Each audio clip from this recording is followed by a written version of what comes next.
Na polisi eneo la Kilimani hapa Nairobi wanachunguza kisa ambapo msichana wa miaka 21 amefariki baada ya kuanguka kutoka kwenye jengo moja hapa Nairobi. Margaret Wambui alianguka kwa njia tata kutoka kwenye jumba hilo la ghorofa 22. Na familia yake sasa ikidai haki na ripoti ya nini haswa kilichojiri juu ya ghorofa kabla ya kuanguka kwake, kama Gatete Njoroge anavyotuarifu.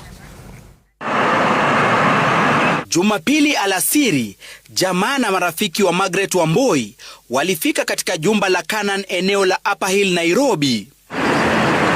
Safari yao hapa ikiwa ni kutafuta majibu baada ya mwana wao wa miaka 21 kufariki kwa njia tata baada ya kuanguka kutoka juu ya jumba hili. Ilianza na simu aliyopiga rafikie Wambui kwa mamake. Akaniambia ampati na nasikia vibaya sana.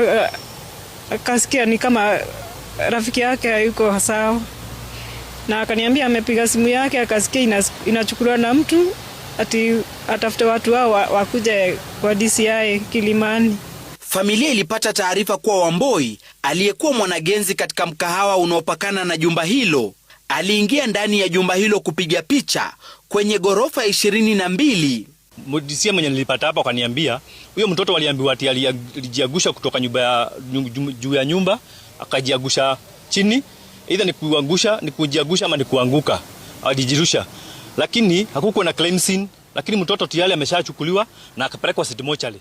Ripoti zikisema juu ya jumba hilo kulikuwa na bawabu aliyeshika doria na ambaye alitangamana naye, ila alidai hakujua alipoanguka kwani alikuwa msalani. Tujue ama alijirusha ama alirushwa ama aliuliwa kwa nyumba ama kulifanyika nini. Tupate haki ya mtoto wetu. Kama alikuwa amekosea tujue. Hakuna stress yoyote alikuanga nayo.